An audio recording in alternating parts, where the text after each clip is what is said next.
گزشتہ 2 سال جو انہوں نے خود پر واجب تھی اس کو چھوڑ کر والد صاحب کی جانب سے ادا کیا،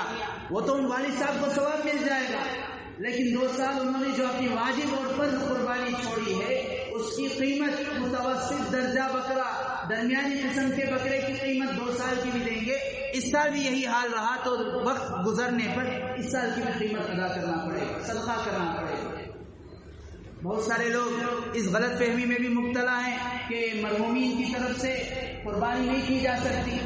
مرحومین کی طرف سے قربانی نہیں دی جا سکتی۔ لوگ ذہن خراب کرتے ہیں، طرح طرح کے ان کے ذہنوں میں وساوس ڈالتے ہیں۔ اس لیے ہمیں چاہیے کہ جن علماء سے ہم مانوس ہیں، جن سے ہمارا تعلق ہے، جن سے ہمارا کنیکشن، رابطہ، جن پر ہمارا اعتماد ہے، ان سے مسائل پوچھیں۔ ارے بھائی جو لوگ مر گئے ان کی قربانی کیسے ہو سکتی ہے؟ اس طرح کا سوال اللہ کے نبی علیہ السلام نے کیا ہے، بلکہ آخری حجۃ الوداع کے موقع پر 100 اونٹوں کی قربانی آپ نے دی، 63 اونٹ خود اپنے ہاتھوں سے ذبح کیے، باقی حضرت علی سے فرمایا کہ تم ذبح کرو۔ حضرت علی فرماتے ہیں آپ نے مجھے یہ بھی حکم دیا کہ علی تم ہمیشہ میری جانب سے بھی قربانی کیا کرو، اس لیے حضرت علی فرماتے ہیں میرا معمول تھا کہ میں ہمیشہ ہر سال 2 بکرے 2 دمبے ذبح کیا کرتا تھا، ایک میری جانب سے تو ایک آپ علیہ السلام کی جانب سے۔ میں یہ عرض کر رہا تھا اگر ایک جانور پر قربانی کی پابندی ہے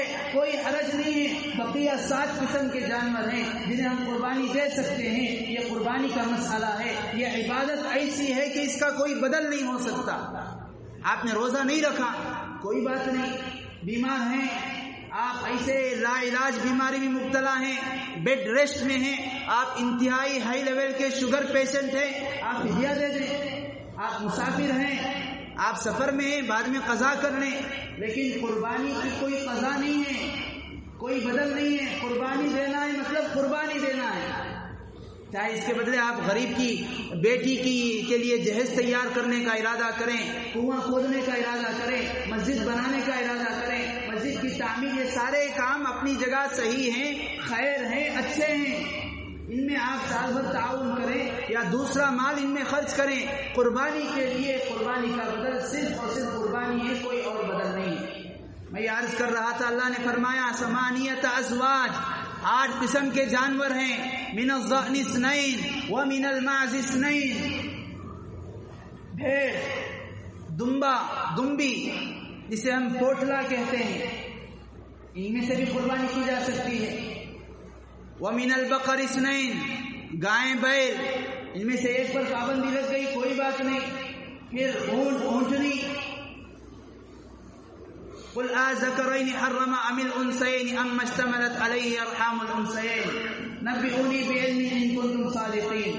بزرگان محترم، اس لیے یہ ایک ایسی عبادت ہے جس کا مقصد نہ ہمیں اللہ تبارک و تعالیٰ نے یہ سکھایا، یہ بتایا، نہ دین و شریعت نے یہ رکھا کہ ہمیں گوشت کھانے کے لیے ہم قربانی دیتے ہیں، ایسی بات نہیں ہے۔ قربانی اللہ کے حکم کو پورا کرنے کے لیے ہم دیتے ہیں تاکہ اس سے ہمارے اندر یہ جذبہ، یہ عزم، یہ حوصلہ پیدا ہو جائے کہ جس طرح یہ جانور کی خوش نصیبی ہے کہ وہ قربان ہو رہا ہے اللہ کے لیے، جانور اپنے لیے خوش نصیبی سمجھتا ہے۔ اسی لیے بہت سارے لوگ یہ بھی اشکال کرتے ہیں کہ ان جانوروں کو بہت سارے غیر مسلموں کی طرف سے اعتراض ہوتا ہے، یہ سوالات کرتے ہیں کہ آپ بے زبان جانور کو ذبح کرتے ہیں، اسے تکلیف دیتے ہیں۔ ہم ان سے کہتے ہیں ہم تو ان کی بلی تو نہیں دیتے، بلی کون دیتے ہیں، ہم یا آپ بلی دے رہے ہیں۔ آپ پوچھ لیں، ماہرین سے پوچھ لیں، جو ڈاکٹرز ہیں، جانوروں کے ڈاکٹرز ہیں، ان کو پوچھ لیں جانور کو تکلیف کس میں زیادہ ہوتی ہے، بلی میں یا ذبح کا مسنون طریقہ ہے۔ اسی لیے شریعت نے فرمایا جانور کو جب ذبح کیا جائے تو اس کی 4 رگیں ہوتی ہیں، 4 نالیاں ہوتی ہیں، ایک کھانے کی نالی، ایک سانس کی نالی، 2 خون کی نالیاں، ہو سکے تو 4 نالیاں، 4 رگیں بھی ذبح کے وقت کٹ جانے چاہیے یا کم از کم 3 رگیں کٹ جانا چاہیے۔ کئی سارے محققین، ماہرین، سائنسدانوں نے اس پر ریسرچ کیا کہ آخر 4 رگوں کا کٹنا کیوں ضروری یا 3 رگوں کا کٹنا کیوں ضروری ہے، تو انہوں نے اس نتیجے پر پہنچے کہ یہ اس وجہ سے ہے تاکہ جانور کو کم سے کم تکلیف ہو، جانور کی جان آسانی سے نکل جائے۔ اسی لیے علماء نے فرمایا جانور کا سر بالکل اس کے تن سے جسم سے جدا کر دینا ذبح کے وقت مکروہ ہے، اور کبھی کبھی بعض اوقات مکروہ تحریمی ہو جاتا ہے، قربانی خراب ہو جاتی ہے، ثواب ختم ہو جاتا ہے۔ یہاں تک رعایت کی گئی کہ ذبح کے عین موقع پر چاہیے کہ ذبح کرنے والے کو جانور کے سامنے چاقو اور چھری تیز نہ کرے، ہر ایسے عمل سے روکا جس سے جانور کو تکلیف ہوتی ہو، شریعت نے کہا وہ مکروہ، ہر ایسا عمل جس سے جانور کو سخت سے سخت تکلیف ہوتی ہے مکروہ ہے، جیسے ذبح سے پہلے کا عمل کہ آپ نے جانور کے سامنے چھری تیز کی، مکروہ ہے، اسے زیادہ تکلیف ہوگی، ایک تو وہ موت اپنی مرے گا، دوسرا ڈراوے کی موت مرے گا۔ دوسرا عمل جیسے ایک جانور کے سامنے دوسرے جانور کو ذبح کیا، مکروہ ہے، اس کا خون سوکھ جائے گا،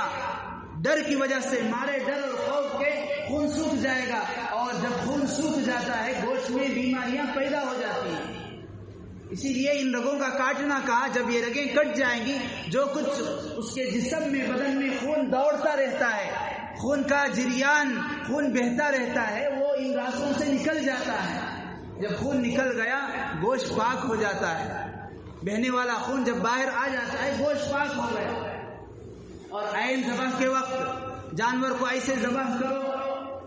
کہ اسے کوئی تکلیف، زیادہ تکلیف نہ ہو، جیسے میں نے بتایا بالکل سر الگ کر دیا مکروہ ہے، یا ایسی چھری سے ذبح کیا گیا جو بالکل دھاری دار تیز نہ ہو، اب اسے لے کر ذبح کرے گا، زیادہ گھسنا یا زیادہ طاقت، زیادہ زور پڑے گا، اس کی وجہ سے جانور کو زیادہ تکلیف ہوگی، مکروہ ہے۔ جانور ذبح ہو گیا، اس کے ہاتھ پیر باندھ دیے تھے، اس کو کھول کر چھوڑ دو، ایسا نہیں کہ وہ تڑپ رہا ہے اور آپ اس خوف کی وجہ سے اسے باندھے رکھے کہ تڑپ رہا ہے کہیں ایسا نہ ہو اٹھ کر مار دے، اس کو کھول کر چھوڑ دینا چاہیے۔ جب وہ تڑپے گا تبھی اس کا خون اندر سے نکلے گا، جب خون مکمل طور پر نکلے گا گوشت پاک ہوتا ہے صحیح معنوں میں۔ اور جب جانور کو ذبح کر دیا، شریعت نے یہاں تک بتایا کہ بالکل انتظار کیا جائے جانور کے ٹھنڈا ہونے کا، جانور کی پوری روح نکل جانے کا انتظار کرو، ایسا نہیں کہ قصاب کو دوسری جگہ کی بکنگ ہے، کہیں اور جانا ہے، وہ تو جلدی کرے گا، آپ اسے روکیں، آپ اسے بتائیں، آپ اسے سمجھائیں، ارے بھائی تھوڑی دیر صبر کر لے، 1 منٹ 2 منٹ، یہ بالکل ٹھنڈا ہو جائے تب تک اس کی کھال نہ چھیلیں۔ بزرگان محترم، ہر چھوٹے سے چھوٹے باریک مسئلے قربانی کے متعلق ہمیں علماء سے پوچھ کر اس اہم فریضے اور اہم عبادت کو انجام دینا ہے۔ ہم موجودہ حالات کے اعتبار سے اسے بنیاد بنا کر یا اسے عذر ہیلا بنا کر قربانی سے ہرگز پیچھے نہ ہٹیں۔ اللہ کے نبی علیہ الصلوۃ والسلام نے حضرات صحابہ کو فرمایا تھا، کنت نہیتکم عن ادخار اللحوم او کما قال، آپ نے فرمایا میرے صحابہ ایک زمانہ تھا میں تمہیں قربانی کے بعد گوشت کو جمع کر کے اسٹوریج کرنے سے میں روکا کرتا تھا۔ علماء فرماتے ہیں یہ وہ زمانہ تھا جب قربانیاں دینے والے کم تھے، لینے والے زیادہ تھے، لیکن ایک زمانہ ایسا آیا فتوحات زیادہ ہو گئی، حضرات صحابہ کو اللہ تعالیٰ نے ہر طرح سے نوازا، اللہ کے نبی نے تب اعلان فرمایا اب تمہیں رکاوٹ نہیں ہے، اب تم ذبح کرو تو اپنے لیے جمع کر کے رکھو۔ اسی لیے بعض صحابہ کے متعلق آتا ہے کہ وہ گوشت کو کاٹ کر سکھا کر کھایا کرتے ہیں۔ ایک ایسے موقع پر آپ نے فرمایا جب لوگوں کو ضرورت تھی، محتاجوں کو ضرورت تھی، کئی گھر ایسے ہوتے تھے کہ وہ گوشت نہیں دیکھتے سال بھر، اللہ کے نبی نے فرمایا گوشت نہیں جمع کرنا ہے، ہونا ہے کھا لو، آگے تقسیم کرو۔ موجودہ حالات بھی کچھ اسی جیسے ہیں، بہت سارے غریب حضرات، غریب گھرانے، ایسے علاقے غریب بالکل، ان کے یہاں مہینے دن گزر جاتے ہیں، نہ ان کے بچوں کو، نہ ان کے گھرانوں میں، نہ ان کی ہانڈیوں میں گوشت دیکھنے کو ملتا ہے۔ ایسے موقع پر ہمیں چاہیے کہ ہم وہ جانور جن پر کوئی ممانعت نہیں ہے، رکاوٹ نہیں ہے، اللہ کے لیے حلال مال سے ہم یہ دیکھتے ہیں، جانور میں عیب دیکھتے ہیں۔ جانور خریدتے وقت ہم نے دیکھا کہ جانور لنگڑا نہیں ہونا چاہیے، لولا نہیں ہونا چاہیے، کانا نہیں ہونا چاہیے، سینگ کا ٹوٹا ہوا نہیں ہونا چاہیے، دم کا کٹا ہوا نہیں ہونا چاہیے، اس سے قربانی متاثر ہو سکتی ہے، قربانی میں خلل پڑ سکتا ہے۔ ہم یہ بھی دیکھیں کہ ہم حلال مال سے قربانی دے رہے ہیں یا نہیں۔ یہ پہلے نمبر پر ہو۔ اللہ کے یہاں یہی چیز معتبر، بلکہ عبادتوں میں غیر مسلموں کے یہاں بھی یہ رواج تھا۔ ایک واقعہ بتا کر اپنی بات کو ختم کرتا ہوں۔ اللہ کے نبی علیہ السلام کی نبوت سے پہلے جب قریش نے کعبۃ اللہ کی تعمیر کی، کعبۃ اللہ کی تعمیر کے وقت ابو جہل، جس کے متعلق احادیث کی کتابوں میں آتا تھا موسیٰ کے زمانے کا وہ فرعون تھا، تو یہ اللہ کے نبی علیہ السلام امت محمدیہ کا فرعون ہے۔ ایسا کٹر کافر، انتہائی درجے کا ظالم سردار تھا۔ سارے لوگوں کو اکٹھا کیا، مشورہ کیا، جمع کیا، کہا دیکھو ہمارے پاس جو کچھ رقم ہے سود خوری کی ہے اور جوا کی ہے، یہ ناجائز ہے۔ ہم بابرکت اللہ کا گھر تعمیر کر رہے ہیں، اس کے لیے ہمیں اپنے پاک مال کو جمع کرنا ہے۔ لاؤ پاک مال، پاک فنڈ جمع کرو۔ ایک آنا اور ایک درہم یا ایک سکہ بھی حرام نہ ہو۔ اس طرح لوگوں نے اپنا حلال مال جو کچھ تھا ان کی تجارتوں کا، اس کو لا کر جمع کیا ہے۔ علماء نے لکھا ہے جو کچھ مال تھا اس میں انہوں نے کعبۃ اللہ کی تعمیر کی۔ اسی وجہ سے حضرت ابراہیم نے جو تعمیر کی تھی وہ کعبۃ اللہ کے 2 دروازے تھے، اور انہوں نے جب تعمیر کی تو رقم کم پڑ جانے کی وجہ سے، پیسے کم ہو جانے کی وجہ سے حلال روپیہ انہوں نے صرف ایک دروازہ بنایا، دوسرا دروازہ بنانے کے لیے رقم نہیں تھی۔ اور حتیم کا جو حصہ ہے حضرت ابراہیم نے اسے بھی کعبے میں شامل کیا تھا۔ ان کے پاس رقم کم ہو جانے کی وجہ سے انہوں نے کعبۃ اللہ کے اس حصے کو بھی بنا چھت کے چھوڑ دیا۔ وہ بھی کعبۃ اللہ کا حصہ تھا، لیکن ان کے پاس رقم کم تھی، جس کی وجہ سے حلال رقم نہ ہونے کی وجہ سے انہوں نے اس کام کو چھوڑ دیا۔ جتنا ہو سکا انہوں نے تعمیر کی۔ اللہ کے نبی نے فرمایا اے عائشہ، میرا دل تو یہ چاہتا ہے کہ میں کعبۃ اللہ کو حضرت ابراہیم کے طرز پر تعمیر کروں۔ ام المؤمنین نے پوچھا یا رسول اللہ پھر آپ کیوں تعمیر نہیں کر رہے یا کرنے کا حکم نہیں دیتے؟ آپ نے فرمایا مجھے اس بات کا خوف اور اندیشہ ہے کہ کہیں آگے آئندہ آنے والے حکمرانوں کے لیے یہ بازی چاہے اطفال نہ بن جائے، بچوں کا کھلونا نہ بن جائے، کہ ہر کوئی آ رہا ہے کعبۃ اللہ کی دیواریں توڑ رہا ہے، اپنے حساب سے تعمیر کر رہا ہے، اس لیے میں نے اس کام کو موقوف کر دیا ہے۔